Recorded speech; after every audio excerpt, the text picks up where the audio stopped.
E commerce का इतिहास। ई commerce की शुरुआत 1960 के दशक से शुरू हुई थी, जब बिजनेस ने अन्य कंपनियों के साथ बिजनेस डॉक्यूमेंट को शेयर करने के लिए इलेक्ट्रॉनिक डाटा इंटरेंट ईडीआई प्रयोग शुरू किया था। 1979 में American national standard institute ASC into 12 को इलेक्ट्रॉनिक नेटवर्क के माध्यम से डॉक्यूमेंट को शेयर करने के व्यवसाय के लिए एक यूनिवर्सल स्टैंडर्ड के रूप में विकसित किया था। ई कॉमर्स की हिस्ट्री को ईबाय और अमेजोन के बिना सूचना असंभव है, जो इलेक्ट्रॉनिक ट्रांजैक्शन को शुरू करने वाली पहली इंटरनेट कंपनी में से थे। 1990 के दशक में ईबाय और अमेजोन के उदय से ई कॉमर्स उद्योग में क्रांतिकारी में बदलाव आया। यूजर्स अब ई कॉमर्स के माध्यम से किसी भी चीज़ को खरीद सकते हैं। मेन चीज़ है इसमें इंटरनेट। यदि आपके पास इंटरनेट नहीं तो आप कुछ भी नहीं खरीद सकते हैं।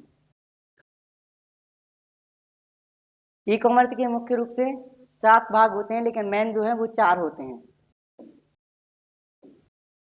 पहला बिजनेस टू बिजनेस, व्यापार टू व्यापार। दूसरा है बिजनेस टू कंज्यूमर, व्यापार to customer. Business to consumer, B to C. फिर अगला है C to C, consumer to consumer. चौथा है C to B, consumer to business. ये है मुख्य रूप से 4 जो मुख्य रूप से, और वैसे 7 होते हैं।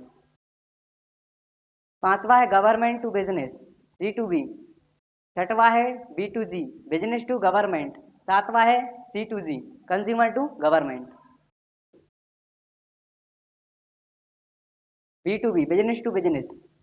बिजनेस टू बिजनेस एक प्रकार से जैसे बड़े दो व्यापारों के बीच से लेन देन प्रोडक्टों का, जैसे अमेजोन और फ्लिपकार्ट, ये दो बड़े प्लेटफॉर्म है। यहाँ से डायरेक्ट प्रोडक्ट अमेजोन से फ्लिपकार्ट के प्रोजेक्ट में भी चले जाते हैं और फ्लिपकार्ट के अमेजोन पर भी शो होते हैं। ये कहलाता है बिजनेस टू, बड़े व्यापारों के बीच आपस में लेन देन। इंटरनेट के माध्यम से जो लेन देन होता है बड़े बड़े व्यापारों के बीच, वो बी टू बी के अंतर्गत आते हैं।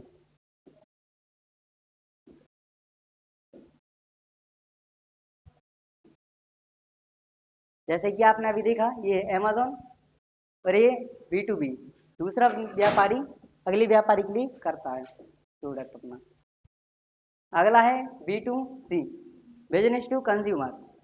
बिजनेस टू कंज्यूमर जैसे फ्लिपकार्ट से आप किसी भी, ये अपना सीधा सा है जो आप मंगाते हैं ऑनलाइन नेट के माध्यम से, आप किसी भी प्रोडक्ट को ऑर्डर करते हैं फ्लिपकार्ट के माध्यम से, तो ये आता है बिजनेस टू कंज्यूमर के अंतर्गत।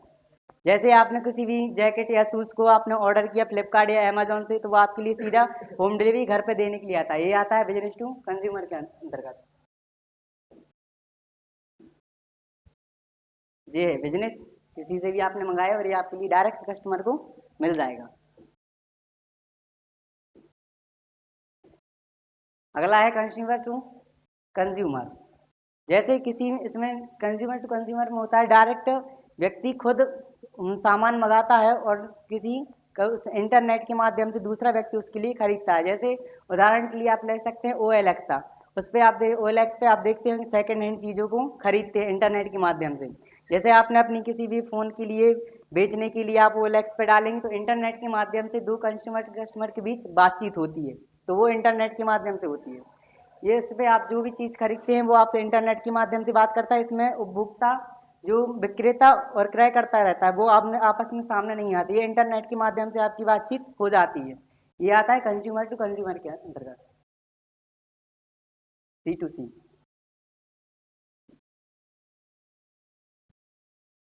अगला है C to B, consumer to business. जैसे आप किसी भी प्रोडक्ट के लिए रिप्लेस करते हैं, तो उसके अंतर्गत आता है कंज्यूमर टू बिजनेस। जैसे आपने किसी भी चीज़ के लिए ऑनलाइन मंगाया, तो आपके लिए देखा होगा प्रोडक्ट कई बार गलत आ जाते हैं कि डिफ़ॉल्ट प्रोडक्ट आ गया कि भाई प्रोडक्ट ख़राब है, तो आप यहाँ से रिप्लेसमेंट का ऑर्डर डालते हैं, तो वहाँ से ये सीधा कस्टमर टू बिजनेस के लिए चला जाता है। जैसे आप यहाँ से आप रिप्लेस करेंगे तो वहाँ से आपके लिए लेने के लिए आएंगे बिजनेस से, कंज्यूमर टू बिजनेस, यहाँ से रिप्लेस हो जाएगा, ये आपका आएगा कस्टमर टू बिजनेस के अंतर्गत।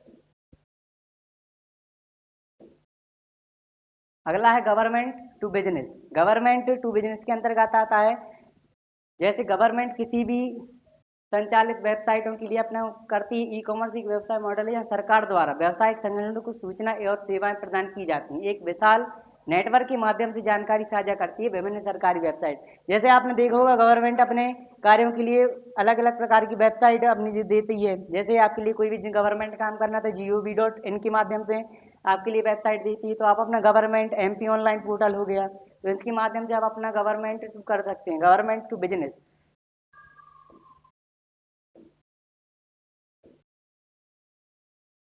ये गवर्नमेंट पहले वेबसाइट देगी और बिजनेस से बिजनेस ऑर्गेनाइजेशन होगा। छठवा है बिजनेस टू गवर्नमेंट। बिजनेस कैसे, business to government e commerce कंपनियां सार्वजनिक क्षेत्र के बीच वाणिज्य या सार्वजनिक खरीद लाइसेंसिंग प्रक्रिया और सरकार से संबंधित अन्य संचालन के लिए इंटर के उपयोग को संदर्भित करता है।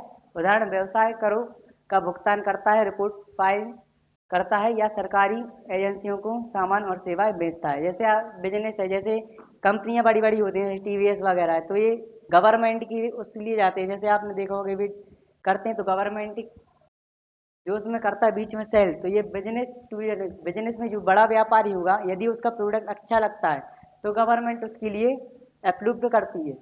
ये आता है बिजनेस टू गवर्नमेंट के अंतर्गत।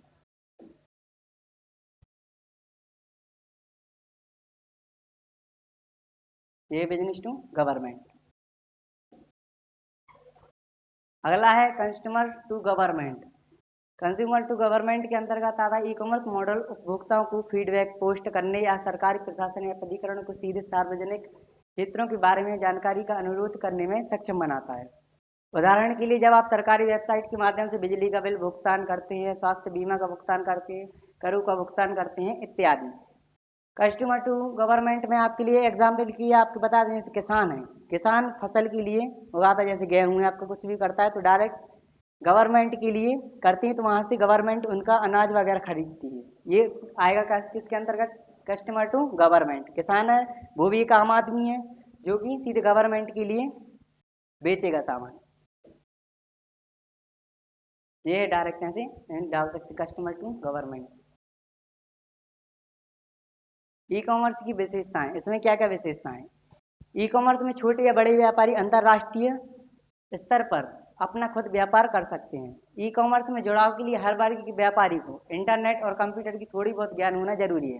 जैसा कि आपके लिए अभी बताया था इंटरनेट, यदि आपके लिए इंटरनेट के बारे में कोई भी जानकारी नहीं है, यदि आप इंटरनेट का यूज़ नहीं करते हैं तो आप इसमें कोई भी प्रोडक्ट या किसी भी चीज़ के लिए आप नहीं मंगा सकते। इसलिए इंटरनेट आपके पास होना बहुत अति आवश्यक है।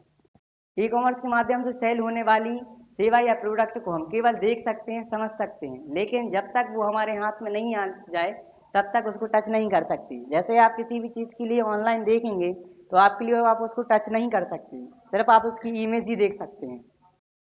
इसके माध्यम से किसी एक देश में से किसी दूसरे देश में सेवा उत्पाद बेचे जा सकते हैं और खरीदे जा सकते हैं। ऐसा नहीं है कि आप सिर्फ इंडिया में तो इंडिया में ही अपना प्रोडक्ट बेच सकें या खरीद सकें। आप अमेरिका से भी प्रोडक्ट मंगा सकते हैं और बेच सकते हैं। इंटरनेट के माध्यम से आप किसी भी देश में अपना खुद का प्रोडक्ट कहीं से मंगा सकते हैं और अपना खुद या बेच सकते हैं। अगला है, इसके द्वारा किसी भी सेवा या उत्पाद को खरीदने पर उसका भुगतान करने के लिए हमारे पास नेट बैंकिंग या क्रेडिट कार्ड, प्राथमिक कार्ड होना अति आवश्यक है। तो इसके लिए उसने आपके लिए बताया जैसे कि नेट बैंकिंग, यदि आप लोग नेट बैंकिंग का यूज़ करते हैं तो आप ऑनलाइन कर सकते हैं कि क्रेडिट कार्ड या डेबिट कार्ड आपके पास होना ज़रूरी है। ई कॉमर्स के उपयोग, इंटरनेट पर ई कॉमर्स की वजह से दुनिया भर में बाजार ग्लोबल विलेज की ओर बढ़ रहे हैं। ई कॉमर्स का सबसे बड़ा फायदा पहुंच गया है। ई कॉमर्स ने बड़े और छोटे प्लेटफॉर्म एवं घोषणा के मध्य परिवर्तन को समाप्त कर दिया है। इससे छोटे व्यवसायियों को भी बड़े व्यवसायियों से प्रतिस्पर्धा करने का अवसर प्राप्त होता है। ई कॉमर्स में रोजगार परक व्यवसाय की तुलना में विपणन लागत कम होती है एवं व्यापार का क्षेत्र दुनिया भर में होने के कारण व्यापार की कुल लागत कम होती है। जैसे वस्तुएं एवं सेवा उपभोक्ता कम मुद्रा पर उपलब्ध होती हैं। जैसे जो भी है, तो आप इंटरनेट के माध्यम से यदि किसी भी चीज़ को मंगाते हैं तो उसमें आपके लिए जो भी बीच का जो होता है बेनिफिट, तो वो आपके लिए डायरेक्ट मिल जाता है। नहीं तो आजकल क्या होता है, पहले आप इंटरनेट की ऑनलाइन बड़ा व्यापारी छोटे व्यापारी खड़ेगा, बीच में जो कमीशन रहता है वो डायरेक्ट व्यापारी खा लेता है। ठीक है, तो इसलिए आपके लिए इंटरनेट के से बहुत से उपयोग हैं कि यदि कोई चीज़ 100 रुपए की है तो वो आपके लिए 100 रुपए में ही उपलब्ध होगी। नहीं तो क्या होता है, पहले 100 रुपए की चीज़ है, बीच में पता चला 50-60 रुपए, बीच में किसी बड़े व्यापारी ने खा लिया, वो आपके लिए 200 रुपए तक की चीज़ पड़ती थी। ये इसका बहुत बड़ा उपयोग है। ई कॉमर्स की मदद से हम अपने उत्पाद या सेवा को न केवल विशिष्ट क्षेत्र में बल्कि हर क्षेत्र में बेच सकते हैं। वो अभी हमने आपके लिए बताया था कि आप अपना प्रोडक्ट कहीं भी सेल कर सकते हैं दुनिया भर में। ई कॉमर्स में ग्राहक किसी क्षेत्र विशेष के नहीं होते बल्कि हर क्षेत्र के लोग ग्राहक होते हैं जिन्हें हम अपना सामान आसानी से बेच सकते हैं। जरूरी नहीं कि वह व्यक्ति अपने ही क्षेत्र का हो, किसी भी क्षेत्र का व्यक्ति हो, इंटरनेट के माध्यम से वो किसी भी प्रोडक्ट को खरीद सकता है। ई कॉमर्स की मदद से हम अपने उत्पाद या सेवा को न केवल विशिष्ट क्षेत्र में बल्कि हर क्षेत्र में बेच सकते हैं। ई कॉमर्स में ग्राहक किसी क्षेत्र विशेष के नहीं होते बल्कि हर क्षेत्र के लोग ग्राहक होते हैं। ई कॉमर्स में हम किसी भी वस्तु को 24 घंटे और 7 दिन में कभी भी खरीद सकते हैं। ये थे ई कॉमर्स के फायदे। ई कॉमर्स बिजनेस की हानियाँ। अब अपने लिए ई कॉमर्स बिजनेस की हानियाँ भी हैं कुछ हानियाँ।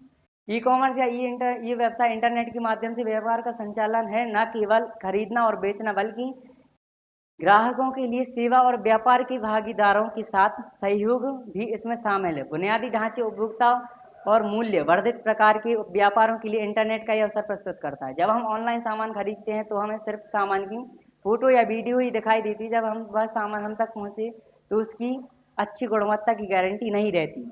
आप किसी भी लिए करते हैं तो उसकी सिर्फ इमेज को देख के ही ऑर्डर करते हैं। जब तक आपके पास पहुंचेगी तो जब आपके लिए पता चलता है कि ये अच्छा प्रोडक्ट है या नहीं है। आप किसी भी कपड़े को मंगाते हैं, आप उसमें कलर देखते हैं कि हाँ ये ब्लू कलर है, लेकिन जब तक आपके पास पहुंचता है तो कभी कभी आपके पास गलत प्रोडक्ट भी आ जाता है। हमारे लिए चाहिए था नेवी ब्लू, लेकिन आ जाता है ब्लू कलर, कोई भी कलर वगैरह डिफरेंट हो जाते हैं। ई कॉमर्स बिजनेस की हानियाँ जी। 2020 में कोविड महामारी के कारण ई कॉमर्स में उल्लेखनीय वृद्धि हुई है। अमेरिका की जनगणना ब्यूरो के अनुसार दुकानदारों को अपने घरों तक सीमित समय के लिए सीमित करने के साथ ई कॉमर्स 2020 की दूसरी तिमाही में 16.4% की रिकॉर्ड ऊंचाई पर पहुंच गया है। ई कॉमर्स वेबसाइट में से कुछ भी खरीदने के लिए हमें तेज गति के इंटरनेट की आवश्यकता होती है। अगर हमारे पास इंटरनेट नहीं है तो हम ई कॉमर्स वेबसाइट से कुछ भी खरीद सकते हैं। ई कॉमर्स का इतिहास 1995 में ई कॉमर्स में प्रतिष्ठित विकास के रूप में चिन्हित किया गया था, क्योंकि अमेजॉन और ई वे लॉन्च किए गए थे। अमेजॉन की शुरुआत जेफ बेजोस ने की थी, जबकि पियर ओमिडियार ने ईबे लॉन्च किया था। 1998 में पेपॉल ने पैसा ट्रांसफर करने के लिए उपकरण के रूप में पहला ई कॉमर्स भुगतान प्रणाली शुरू की थी। Thank you for watching.